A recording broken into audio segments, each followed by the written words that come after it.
Assalamualaikum murid-murid. Apa khabar semua? Ustazah harap semua murid-murid dah bersedia untuk belajar. Bila kita bersedia nak belajar, ilmu tu cepat masuk, insya-Allah. Baiklah, kita akan teruskan lagi pelajaran kita dalam bab puasa. Pelajaran yang keempat ni adalah pelajaran yang terakhir untuk kita selesaikan dalam satu tahun. Dalam satu tahun ada 4 tajuk yang perlu kita selesaikan. Yang ini bab yang terakhir. Yang pertama kita dah belajar bab solat sunat. Yang kedua kita dah belajar bab solat jamak dan qasar. Bab yang ketiga, solat ketika sakit. Yang terakhir, bab keempat kita perlu selesaikan adalah bab puasa. Bila sebut puasa, rata-rata murid-murid dah tahu. Dah tahu. Tahu apa? Tahu nak buat macam mana kita nak melakukan ibadat puasa tu. InsyaAllah. Jadi kita teruskan saja pelajaran kita. Apa yang perlu kita tahu dalam bab puasa ni, kita mesti faham dengan baiklah. Pada akhir pengajaran dan pembelajaran, murid-murid dapat apa? Pertama, murid-murid kena tahu pengertian puasa, kena hafal pengertian puasa, kena hafal. Lepas hafal, kena faham dan boleh tulislah. Boleh tulis pengertian puasa. Sebab dia melibatkan peperiksaan. Bila dah hafal tak boleh tulis, masalah. Masalah tak dapat markah untuk guru menilai masa peperiksaan. Seterusnya, apa lagi yang kena tahu? Hukum. Apa hukum kita berpuasa? Hukum dia wajib. Wajib kita berpuasa selaku kita mengaku kita umat Islam. Dan apa dalil ayat Qurannya yang perintahkan kita suruh berpuasa? Nanti kita sama-sama akan pelajari. Seterusnya, apa lagi kita kena tahu? Syarat wajib puasa. Syarat dia apa? Nanti kita akan belajar. Lepas tu apa lagi? Sah puasa. Siapa yang sah puasa?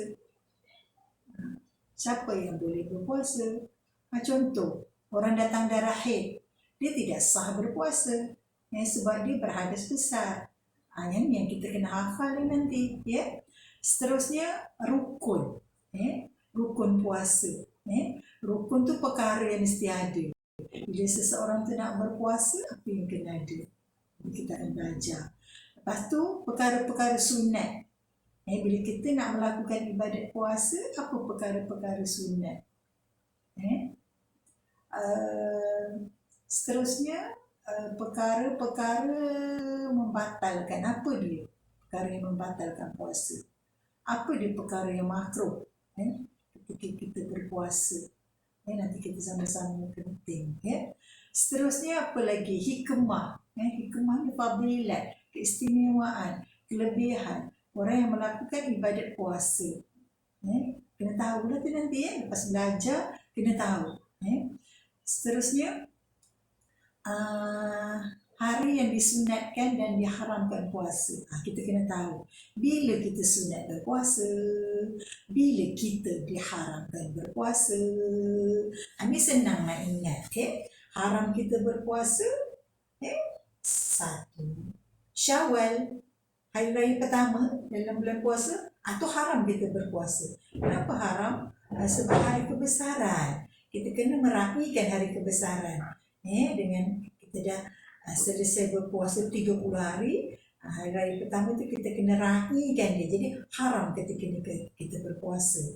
Dan hari raya haji, hari raya yang pertama tu haram kita berpuasa. Lepas tu sunat-sunat, kita kena tahu. Ini senang ni. Kita boleh tahu, kita boleh tengok mak kita, ayah kita ada tak buat puasa Senin Khamis. Tu sunat lah tu.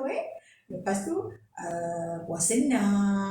Lepas hari raya kedua, kalau kita tengok tok nek kita ada buat tu. Ada hari raya kedua bulan puasa, mereka dah puasa sunat itu namanya puasa 6.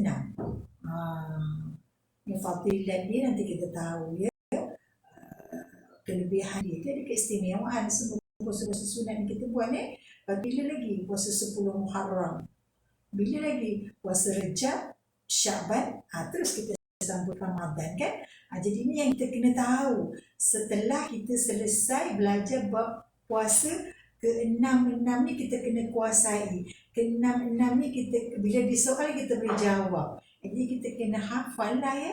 Kita kena hafal. InsyaAllah tu saya kata tadi, kalau kamu ikhlas nak belajar, ilmu tu memang dapat masuk. Baiklah, kita terus dengan pengertian puasa. Mari kita tengok pengertian puasa. Bila sebut pengertian puasa, murid-murid kena hafal ya. Semua pun tajuk pelajaran, bila sebut pengertian dia memang kena hafal.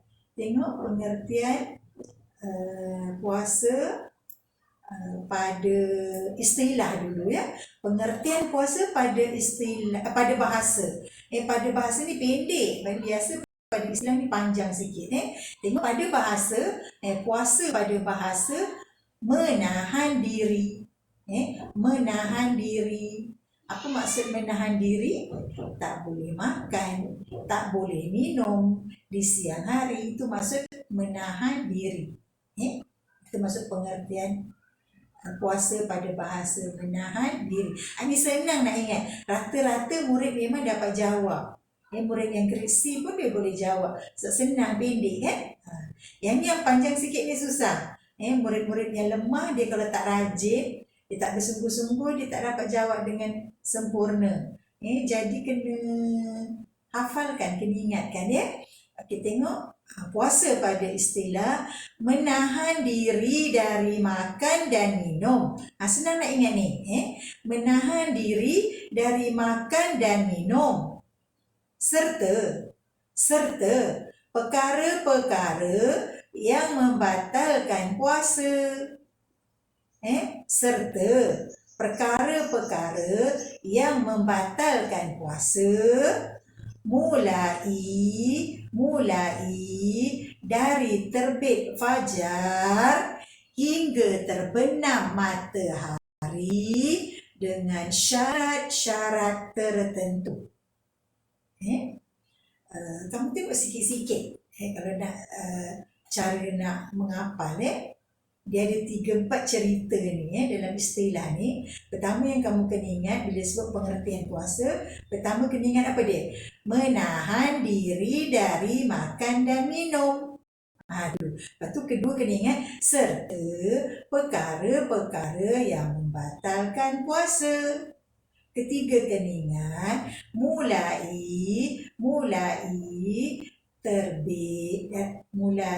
daripada terbit fajar hingga terbenam matahari. Keempat, dengan syarat-syarat.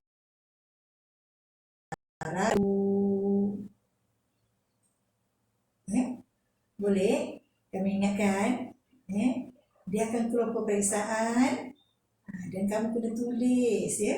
Dah hafal-hafal, tulis. Bila belum dapat menguasai, tak boleh menulis, cuba lagi. Sampai kamu boleh menulis dengan sempurna. InsyaAllah cemerlanglah ya. Soalan peperiksaan dia akan keluar. Macam ni bentuk dia. Apakah yang puasa pada bahasa? Jawab. Sudah dengar. Memang orang dapat 100% ni. Menahan diri. Memang semua orang boleh jawab. Pada istilah pula, apa pengertian puasa pada istilah? Jawab sama-sama. Menahan diri dari makan dan minum.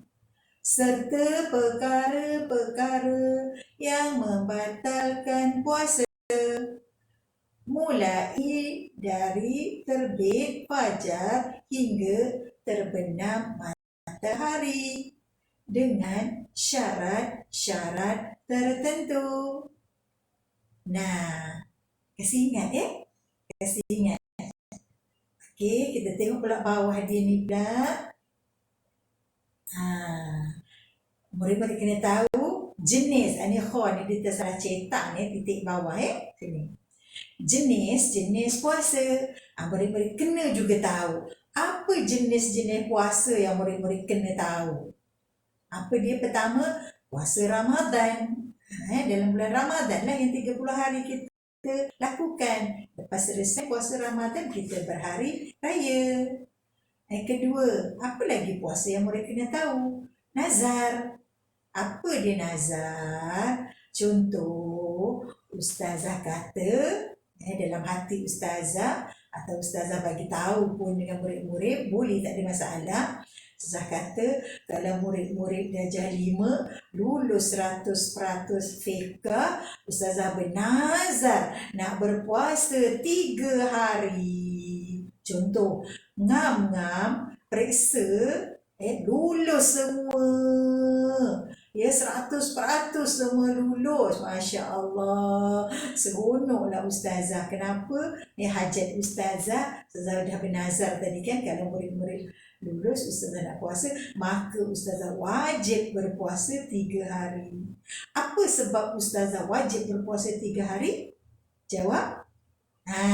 Bagus. Sebab ustazah dah bernazar tadi, dah berniat kan, kalau murid-murid lulus semua sekali dalam kelas ni, ustazah nak berpuasa 3 hari. Wajib ustazah buat Okey, seterusnya kafara. Apa ni puasa kafara? Puasa denda. Puasa denda bagi siapa? Bagi suami isteri yang melakukan jima di siang hari. Dan di siang hari dia melakukan jima, persetubuhan suami isteri. Jadi perbuatan ni dia kena denda dengan melakukan puasa. Seterusnya qada. Apa pula qada? Qada ni ganti. Qada ni apa? Ganti. Kenapa dia kena ganti? Qada ni bahasa Arab, bahasa Melayu dia ganti. Kenapa dia kena ganti? Contoh, ustazah bulan puasa, ustazah puasa hari puasa yang ke-20, ustazah datang darah haid. Maka bila ustazah datang darah haid, haram, tak boleh ustazah berpuasa. Jadi selepas suci nanti, dah habis dah darah haid, dah habis dah bulan Ramadan, ustazah kena qada. Qada tu apa? Ganti. Kerana apa? Ustazah datang darah haid atau ustazah beranak dalam bulan puasa. Ustazah tak boleh berpuasa, tapi wajib qada, ustazah wajib ganti. Jadi jangan main-main kalau kamu datang darah haid, ketika itu memang haram kamu berpuasa, tapi mesti kamu ganti. Seterusnya makro. Apa maksud puasa makro? Dia berpuasa, ustazah berpuasa. Ustazah masak untuk catering 1000 orang nak makan. Ustazah rasa makanan tu. Sebab apa ustazah rasa? Ustazah bimbang, ustazah khawatir, masing ke, tawa ke. Jadi ustazah kena nak rasa makanan tu. Jadi perbuatan ustazah merasa tu makro, tak disukai Allah Puasa ustazah tidak batal, tak batal puasa, cuma makro, tak disukai. Apa lagi contoh makro? Ustazah berpuasa, ustazah gosok gigi selepas waktu zuhur. Makro, tak disukai, jangan buat. Seterusnya puasa sunat. Kalau kamu biasa nampak mak kamu, tok kamu ada puasa Isnin Khamis. Isnin Khamis lah tu namanya puasa sunat Ada nampak tok nek kamu dekat rumah puasa. Puasa sunat namanya. Lagi apa lagi jenis puasa sunat? Puasa 6 hari dalam bulan Syawal. Contoh kalau kamu nampak tok nek kamu hari raya kedua dia dah berpuasa dah. Itu namanya puasa 6. Jadi sunat lah dibuat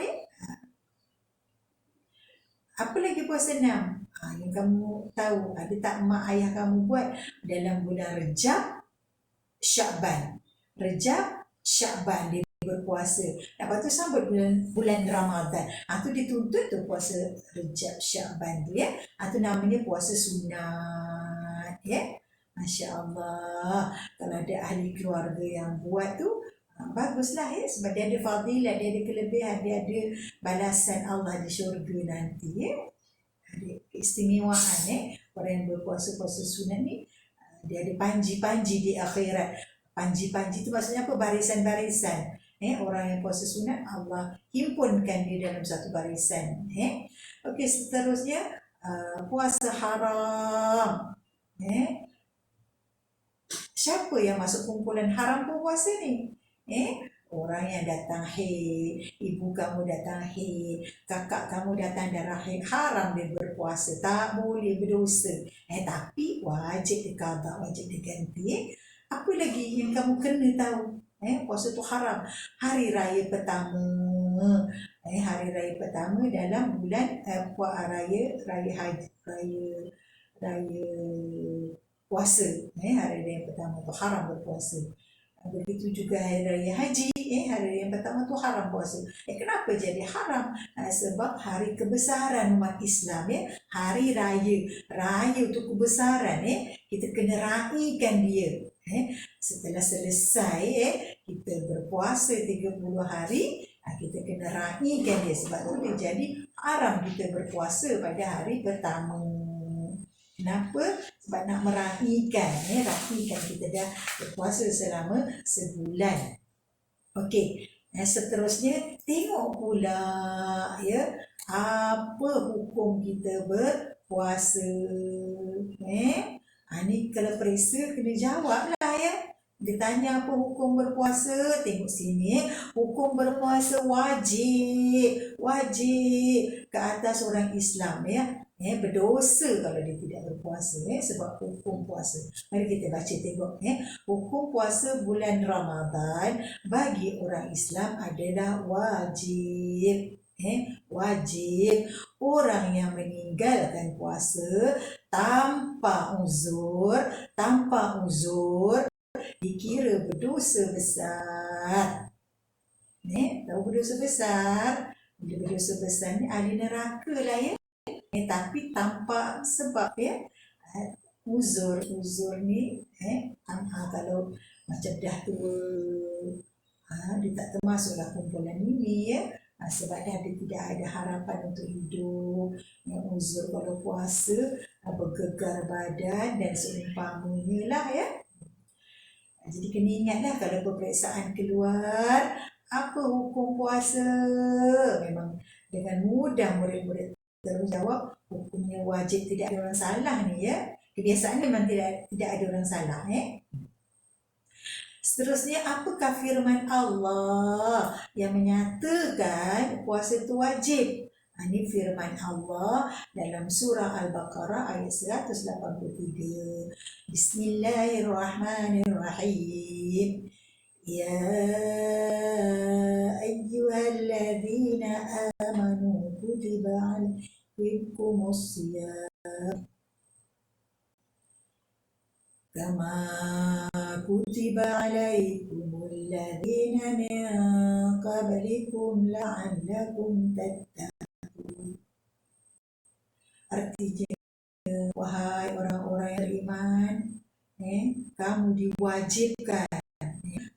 diwajibkan berpuasa sebagaimana diwajibkan atas orang-orang yang dahulu daripada kamu sampai kamu bertakwa. Ini perintah Allah, ayat Quran yang membuktikan kita berpuasa. Jadi kena buatlah. Kita tahu dah tidak ada gerangan. Jadi ajak ahli keluarga, ajak mak ayah, ajak tok ni supaya melakukan ibadah puasa. Ajak adik-adik kalau kecil-kecil sesekali lepas zuhur berbuka lah maksudnya latih adik-adik umur dia 6 tahun, ajak dia puasa latih. Kenapa? Sebab bila dah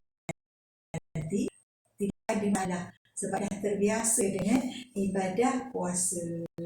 Masya Allah, anak dirahmati Allah. Jadi ingatlah sekarang ni ya, apa yang kamu kena ingat, apa yang perlu ingat, pengertian puasa pada bahasa. Apa dia pada bahasa?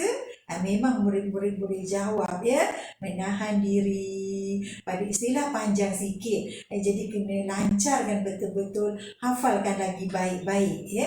Lepas tu kena tahu lagi jenis-jenis puasa. Apa dia jenis-jenis puasa murid-murid? Ingatkan, kena ulang kaji baliklah nanti ya. Apa jenis-jenis puasa? Puasa Ramadan, puasa nazar, puasa kifarah, qada. Ini jenis-jenis puasa ya. Makruh berpuasa bila, sunat-sunat berpuasa bila, puasa haram bila. Itu kena ingat, kena tahu seterusnya, apa yang murid-murid kena ingat lagi? Hukum puasa. Ini memang orang boleh ingat wajib. Apa hukum puasa? Wajib. Apa ayat Quran dia? Ingatkan. Surah ayat 183. Ini perintah kita supaya melakukan ibadat puasa. Masya Allah, murid-murid yang dirahmati Allah, ingat dia sebelum nak belajar, ambil uduk dulu. Insya Allah pelajaran ni boleh ingat. Kenapa? Ada keberkatan yang jaga, nak belajar kamu jaga. InsyaAllah. Hafalkan pelajaran, ingatkan pelajaran. Okey, Assalamualaikum.